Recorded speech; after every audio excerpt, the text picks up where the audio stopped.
La chaîne de montagne Wuling s'étend sur une longue ligne sinueuse de plus de 1000 km et traverse le sud de la Chine d'ouest en est jusqu'à la chaîne Dayu, située à la frontière entre les provinces du Guangdong et du Jiangxi. La chaîne de Dayu se poursuit vers l'est dans une région quadrillée par les montagnes et les rivières. Le réseau fluvial y est très dense et c'est là que depuis des années vivent et prospèrent les membres d'une branche importante du peuple Han chinois, les Hakka. 湄江悠悠，碧水长流，客家古镇松口就依偎在湄江这片碧湾之中。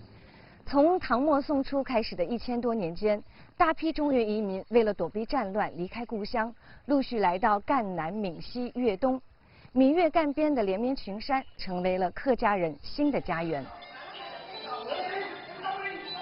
Cette grande migration a commencé avec les troubles du temps de l'empereur Yondia à la fin de la dynastie des Jin de l'Ouest. Mais les ancêtres des habitants de Songkro ont pour la plupart émigré à la fin de la dynastie Trang, au temps de la révolte de Huangchao. D'abord vers la région du Fujian et du Ningxia, puis enfin à Songkro, sur les rives de la rivière Médiang. Avec l'arrivée de ces nombreux migrants, la civilisation agricole avancée et la culture traditionnelle des plaines centrales de la Chine ont elles aussi fait leur chemin jusqu'ici. Du fait de sa position à la jonction des rivières Songyuan et Médiang, Songkro est devenu un point de passage important pour les mouvements de population et le transport de marchandises dans la région. Du fait du développement du commerce et de la concentration de la population, cette zone qui s'appelait jadis Dongshojai est rapidement devenue un bourg important à l'est de la chaîne de montagnes. À la veille des Noël An chinois, dans les anciens halls des ancêtres des bourgs de Songkro, on organise une cérémonie annuelle pour honorer les ancêtres. Le clan Gu est originaire du district de Xing'an, à Luoyang. Leurs ancêtres ont jadis quitté les rives du fleuve Jaune et traversé le Yangtze pour venir s'installer ici et prospérer, jusqu'à devenir un clan puissant dans la région. Au cours de la cérémonie d'hommage aux ancêtres, tous les textes transmis par le clan et lus à haute voix sont des admonestations aux descendants du clan pour leur rappeler de ne jamais oublier les souffrances endurées par leurs ancêtres. 我们古时从新安郡迁至买租，我们的祠堂就叫新安堂。我们年年在这里祭拜活动，就是饮水思源。 À l'époque, les ancêtres des habitants de Songkro ont tout quitté, emmenant avec eux leurs enfants et leurs vieillards, et ont sillonné longtemps la région autour du Yangtze, avant de trouver finalement une terre propice où s'installer. Cette histoire de misère et d'errance a fait que les gens d'ici chérissent tout particulièrement leur foyer. À la fin de la dynastie Ming et au début des Qing, la population du petit bourg a fortement augmenté. Et du fait de l'étroitesse de la bande de terrain habitable sur les rives de la rivière Médiang, par rapport à la population, les habitants de Songkro ont de nouveau pris la route vers le sud. de façon à avoir plus d'espace pour survivre et se développer. 五洲客家音客家桑子情，当年客家子弟乘坐着客船从这里出发，南下汕头，再远渡重洋去追寻自己的梦想。离开时，矗立在湄江边的圆奎塔渐行渐远，游子的心飘向了远方。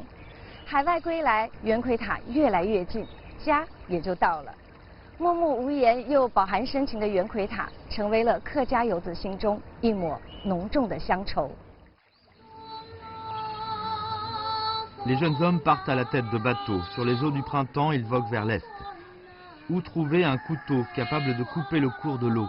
Où trouver un couteau capable de trancher le fil de la nostalgie?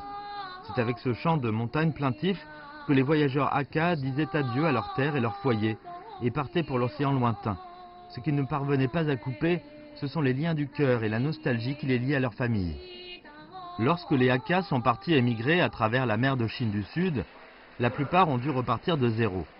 Et ce n'est que grâce à leur persévérance et à leurs efforts, à leur esprit qui ne reculait devant aucun danger, qu'ils ont finalement pu de façon accumuler de la richesse. Ces voyageurs des océans, qui avaient assimilé de façon profonde la culture chinoise traditionnelle, ont commencé à demander à leurs parents, leurs amis ou à certaines organisations populaires, dont les membres rentraient au pays, de transporter pour eux des lettres chargées d'argent, pour aider leurs parents, leurs femmes ou leurs enfants à couler des jours paisibles sans avoir à se soucier de leur pain. Ces plis contenant à la fois des lettres et des sommes d'argent ont fini par être connus sous le nom de plis des migrants. Dans une simple enveloppe fine, quelques phrases d'admonition ou pour demander des nouvelles ou un peu d'argent. 那大部分呢是给家里面赡养父母啊家用的，还有一部分呢，它是用来把家乡的那老房子 重新修一修啊，甚至呢捐一些款呢为村里面的一些公益的，比如说是祠堂啊、道路啊。Une lettre de sa famille pèse plus que 10 000 montagnes. Dans le passé, alors que les communications n'étaient pas du tout aussi aisées qu'aujourd'hui, ces fines feuilles de papier devenaient les liens qui unissaient les voyageurs à leur famille. À l'époque, grâce à ces plis des migrants, chaque année, des dizaines de milliers de dollars d'argent étaient envoyés dans ce petit bourg au bord de la rivière, faisant sa richesse. Pour Wedzin-Hua, chacun de ces plis des migrants est une histoire. À travers ces caractères, on peut deviner l'histoire et le passé d'une famille. Ces dernières années, Wedzin-Hua a accumulé plus de 20 000 de ces plis des migrants. Parmi eux, 81 plis des migrants envoyés par Yang Louis l'ont particulièrement ému.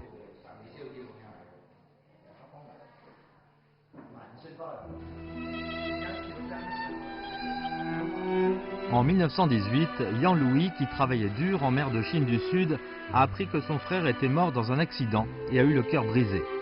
À l'époque, le fils de son grand frère était encore un nourrisson et sa belle-sœur n'avait aucun revenu. La vie de la veuve et de l'orphelin s'annonçait impossible. Entendant la prière de sa famille, Yang Louis a gravement écrit un pli des migrants. « Chère belle-sœur, depuis que ton petit frère a quitté sa famille, il ne cesse de penser à la maison et a le cœur plein de pitié pour vous, sans savoir comment sa belle-sœur et son neveu vont pouvoir vivre. Il y a quelque temps, je vous ai envoyé 2 lettres contenant 2 dollars d'argent. Les avez-vous reçues? Voici le premier pli des migrants écrit par Yang Louis après la mort de son frère. Pendant les prochaines 28 années, à l'occasion de chaque nouvel an chinois, chaque fête des bateaux dragons, chaque fête de la mi-automne, il n'a jamais manqué d'envoyer un pli des migrants à la veuve et l'orphelin. Avec ces plis des migrants, il ne leur envoyait pas seulement de l'argent pour vivre. Il transmettait aussi ses admonitions et ses espoirs à son neveu.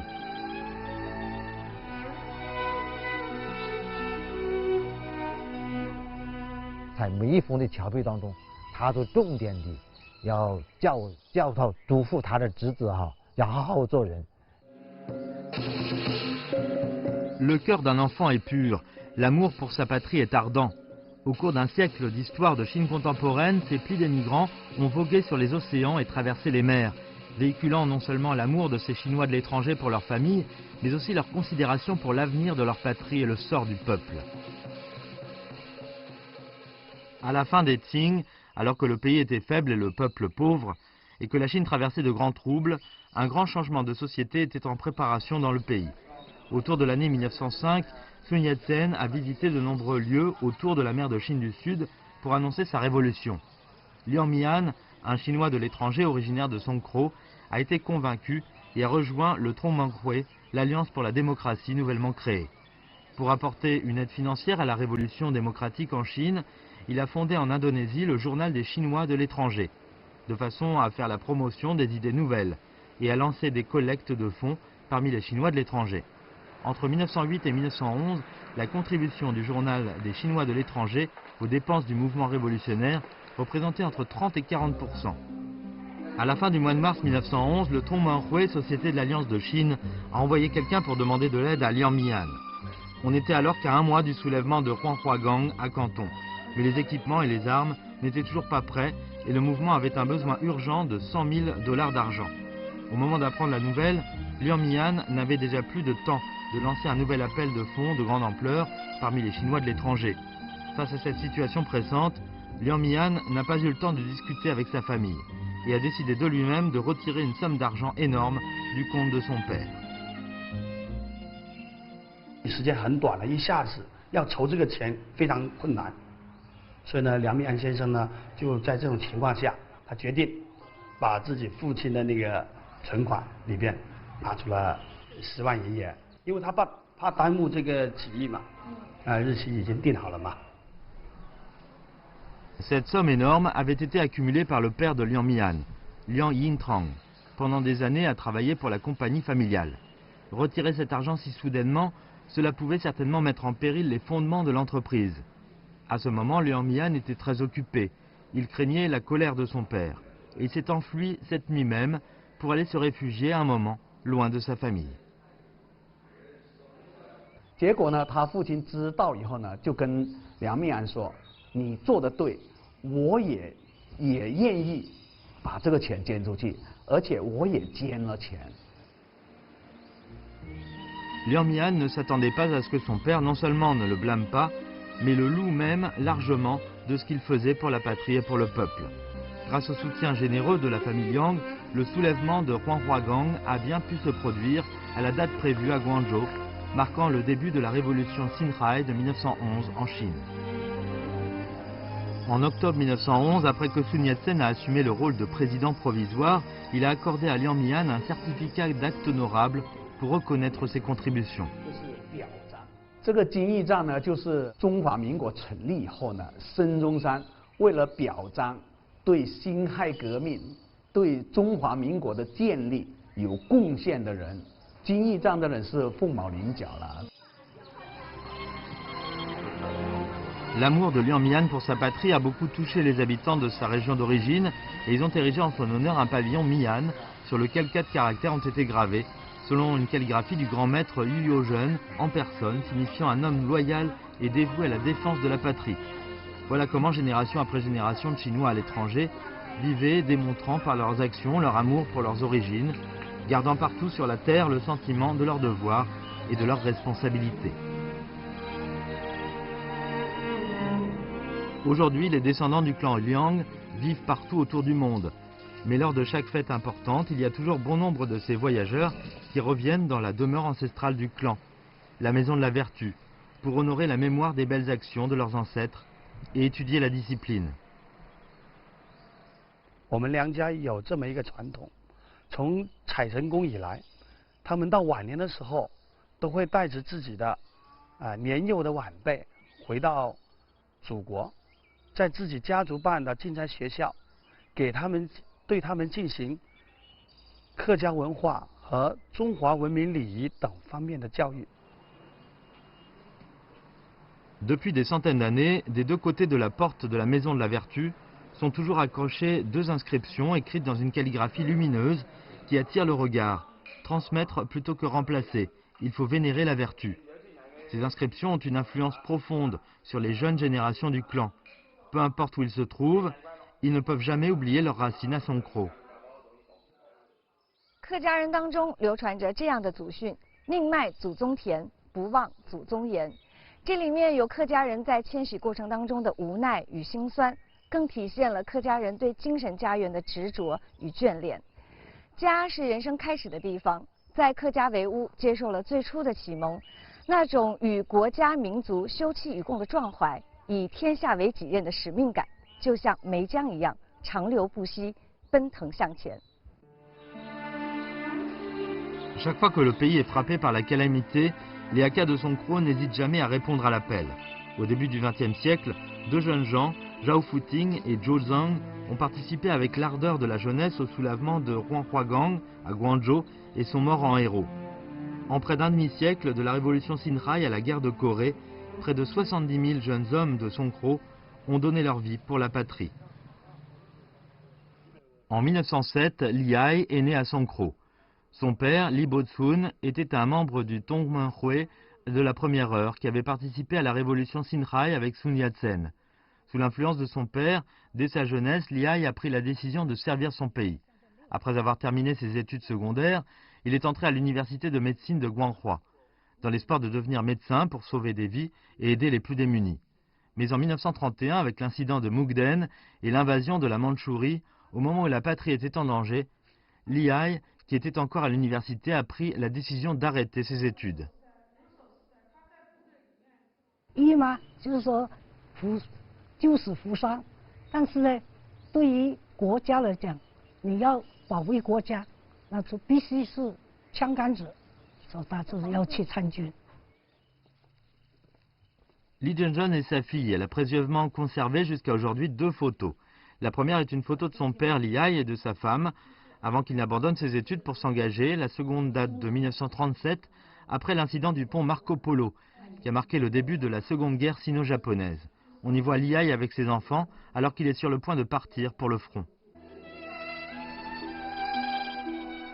Au moment de partir au combat, ce qui a été le plus difficile pour Li Hai, cela a été de laisser derrière lui sa femme et ses trois enfants en bas âge.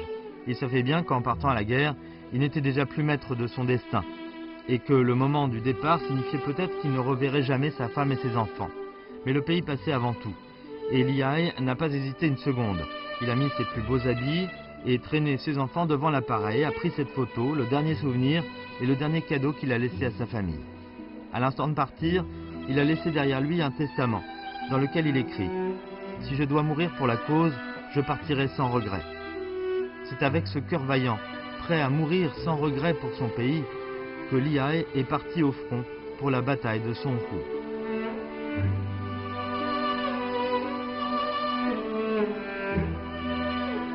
Le 25 octobre 1937, l'armée japonaise a attaqué le pont de Luoyang, dans la banlieue de Shanghai, et Li Hai, suivant ses ordres, a résisté avec sa section à plusieurs milliers de soldats japonais. À la tête de ses troupes, il a engagé vaillamment l'ennemi, mais au cœur du combat, il a été touché par un tir d'artillerie. 我爸爸牺牲的时候，我太小了，没有印象。但是我姐姐有印象，我姐姐就讲过，妈妈对着人是从来都没有哭过，但是她晚上自己在房间里的时候，她是哭了，但是她从来没有怨言。 Lorsque la nouvelle est parvenue jusqu'à sa ville natale, plus de 10 000 personnes venues des quatre coins du petit bourg se sont rassemblées pour honorer solennellement la mémoire de cet enfant du pays mort en héros. Le père de Li Hai, déjà âgé et en proie à une vive émotion, a écrit ce couplet élégiaque. « Si le ciel est doué d'émotion, il doit comme moi pleurer le sang versé. Chaque homme doit mourir, mais son devoir est d'élever un fils plein de piété filiale et d'amour pour son pays. » En temps de guerre, il faut protéger la patrie. En temps de paix, il faut développer sa région. Avec le passage des années, l'amour de sa terre et de sa famille se transmet génération après génération chez les Hakka, dans le vieux bourg de Songkro.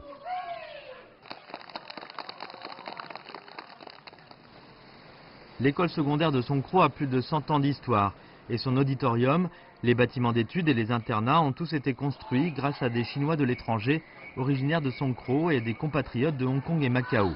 Parmi ces bâtiments, celui qui a été construit le premier est l'auditorium Lianxing, grâce aux dons des entrepreneurs hongkongais Yu Lianxing en 1983. À l'époque de sa construction, l'auditorium est devenu le plus beau du district de Mai et il sert encore aujourd'hui à organiser de nombreux événements. Chaque fois qu'ils retournent au pays, les frères Yu Go-chun et Yu Prang-chun passent dans les anciennes rues du vieux bourg de Songkro pour goûter à un dessert Hakka traditionnel. Il s'agit du gâteau de riz gluant. 这个粮食吧。爸爸常说的米糕板，常跟我们说，这家乡的都是很香。味道很好。Le gâteau de riz gluant est la spécialité la plus traditionnelle du Vieux-Bourg de Songkro. Son ingrédient principal est le riz blanc moulu et cuit à la vapeur. Quand on le mange, on le trempe dans une sauce spéciale. Quand ils mangent le dessert préféré de leur père à l'époque, toutes sortes de souvenirs se pressent dans le cœur des deux frères. Les deux frères se souviennent que lorsqu'on faisait tomber un grain de riz sur la table à manger, leur père se levait à chaque fois pour le manger. Mais pour le développement de sa région natale, il était prêt à dépenser beaucoup d'argent, de façon à soutenir l'école. Ulien Singh est né au Vieux-Bourg de Songkro. Quand il était jeune, sa famille a toujours été pauvre. À 18 ans, il est parti pour l'Indonésie pour essayer de gagner sa vie et après un travail acharné, il a fini par ouvrir une société de commerce qui a rencontré un certain succès. En 1957, il a reçu une invitation pour participer aux cérémonies de la fête nationale à Beijing, en qualité de représentant des Chinois de l'étranger. Ce court voyage à Beijing lui a laissé une profonde impression. 回来看着之后呢，感觉国家是很多资源，但是都没办法拿到海外去推广。撰写我们这个外汇，当时因为国家呢很多，给很多地方呢都围堵了。如果能将我们的这个国货啊，能拿到市场去，撰写外汇，也帮补国家的这个发展，它是义不容辞的。Ulien Singh s'est senti fier du nouveau visage de la Chine vigoureuse. Et après être entré en Indonésie, il a décidé de s'installer à Hong Kong pour ouvrir une société de produits chinois et de faire don de la plupart de ses profits pour le développement de sa patrie et de sa région natale. Il a appelé cette société Yuhua ou Riche Chine. Derrière ce nom se cache la nostalgie forte pour son peuple de cet homme natif de Songkro, mais parti faire fortune au loin, et ses rêves pour le futur de sa patrie. Les faits et gestes de leur père ont profondément influencé Hu Guochun et Hu Trangchun.